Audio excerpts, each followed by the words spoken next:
जयशंकर प्रसाद जी की कहानी रूप की छाया। कथावाचक निर्मल मिश्र।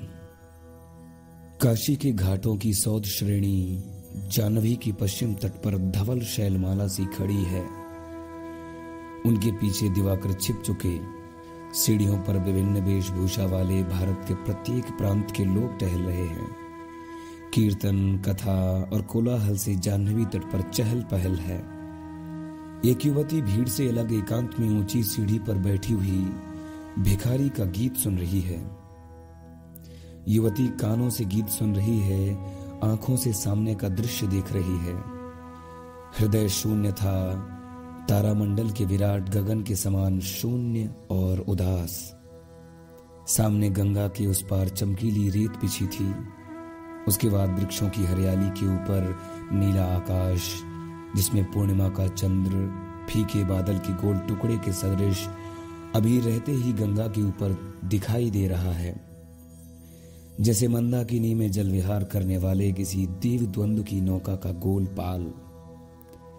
दृश्य के स्वच्छ पट में काले काले बिंदु दौड़ते हुए निकल गए। युवती ने देखा वह किसी उच्च मंदिर में से उड़े कपोतों का एक झुंड था। दृष्टि फिराकर वहां गई जहां टूटी काठ की चौकी पर विवर्ण मुख, लंबे असंयत बाल और कोट पहने हुए एक युवक कोई पुस्तक पढ़ने में निमग्न था। युवती का हृदय फड़कने लगा। वह उतरकर एक बार युवक के पास तक आई, फिर लौट गई। सीढ़ियों के ऊपर चढ़ते चढ़ते उसकी एक प्रौढ़ा संगिनी मिल गई। उससे बड़ी घबराहट में युवती ने कुछ कहा और स्वयं वहां से चली गई। प्रौढ़ा ने आकर युवक के एकांत अध्ययन में बाधा दी और पूछा, तुम विद्यार्थी हो? हाँ, मैं हिंदू स्कूल में पढ़ता हूं। क्या तुम्हारे घर के लोग यहीं हैं? नहीं, मैं एक विदेशी निस्सहाय विद्यार्थी हूं। तब तुम्हें सहायता की आवश्यकता है? यदि मिल जाए, मुझे रहने के स्थान का बड़ा कष्ट है। हम लोग 2-3 स्त्रियां हैं। कोई अड़चन ना हो तो हम लोगों के साथ रह सकते हो। बड़ी प्रसन्नता से आप लोगों का कोई छोटा मोटा काम भी कर दिया करूंगा। अभी चल सकते हो? कुछ पुस्तक और सामान है, उन्हें लेता हूं। ले आओ, मैं बैठी हूं। युवक चला गया। गंगा तट पर एक कमरे में उज्जवल प्रकाश फैल रहा था। युवक विद्यार्थी बैठा हुआ ब्यालू कर रहा था। अब वह कॉलेज के छात्रों में है। उसका रहन सहन बदल गया है। वह एक सूरज संपन्न युवक हो गया है। अभाव उससे दूर हो गए थे। प्रौढ़ा परस्ती हुई बोली, क्यों शैलनाथ, तुम्हें अपनी चाची का स्मरण होता है? नहीं तो, मेरे कोई चाची नहीं है। दूर बैठी हुई युवती ने कहा, जो अपनी स्मृति के साथ विश्वासघात करता है उसे कौन स्मरण दिला सकता है? युवक ने हंसकर इस व्यंग को उड़ा दिया।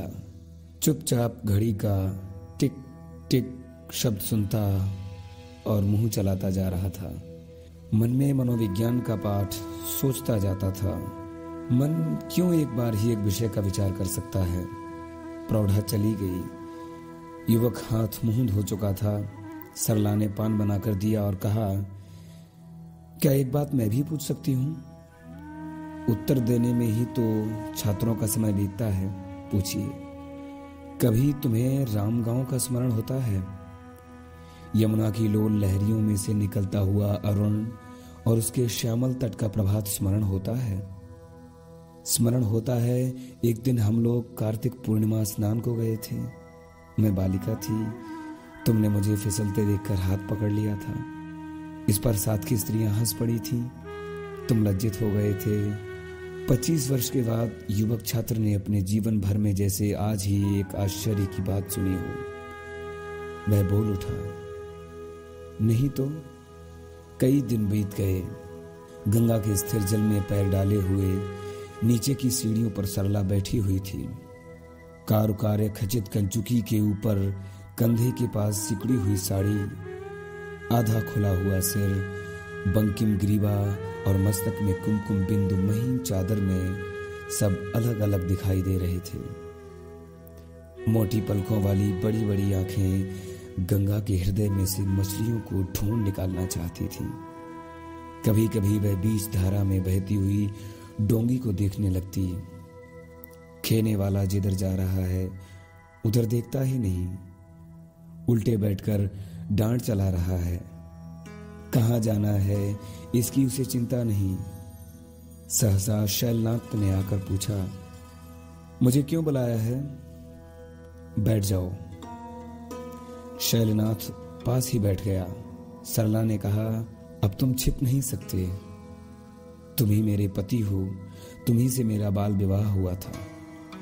एक दिन चाची के बिगड़ने पर सहसा घर से निकलकर कहीं चले गए, फिर न लौटे। हम लोग आजकल अनेक तीर्थों में तुम्हें खोजती हुई भटक रही हैं। तुम ही मेरे देवता हो, तुम ही मेरे सर्वस्व हो, कह दो हाँ। सरला जैसे उन्मादिनी हो गई है। यौवन की उत्कंठा उसके बदन पर बिखर रही थी। प्रत्येक अंग में अंगड़ाई, स्वर में मरोर, शब्दों में वेदना का संचार था। शैलनाथ ने देखा, कुमुदों से प्रफुल्लित शरल काल के ताल सा भरा यौवन, सर्वस्व लुटाकर चरणों में लौट जाने की योग्य सौंदर्य प्रतिमा, मन को मचला देने वाला विभ्रम, धैर्य को हिलाने वाली लावण्य लीला, वक्षस्थल में हृदय जैसे फैलने लगा। वह हाँ कहने को ही था, परंतु सहसा उसके मुंह से निकल पड़ा, यह सब तुम्हारा भ्रम है भद्रे, मुझे हृदय के साथ ही मस्तिष्क भी है। गंगा जल छूकर बोल रहे हो, फिर से सच कहो। युवक ने देखा, गोधूली मलिना जाह्नवी के जल में सरला की उज्जवल रूप की छाया चंद्रिका के समान पड़ रही है। गंगा का उतना ही अंश मुकुट सदृश धवल था। उसी में अपना मुख देखते हुए शैलनाथ ने कहा, भ्रम है सुंदरी, तुम्हें पाप होगा। हाँ, परंतु वह पाप पुण्य बनने के लिए उत्सुक है। मैं जाता हूं सरला, तुम्हें रूप की छाया ने भ्रांत कर दिया है। अभागों को सुख भी दुख ही देता है। मुझे और कहीं आश्रय खोजना पड़ा। शैलनाथ उठकर चला गया। विमूढ़ सरला कुछ न बोल सकी। वह क्षोभ और लज्जा से गड़ी जाने लगी। क्रमशः घनीभूत रात में सरला के रूप की छाया भी विलीन हो गई। जयशंकर प्रसाद जी की कहानी रूप की छाया। कथावाचक निर्मल मिश्र।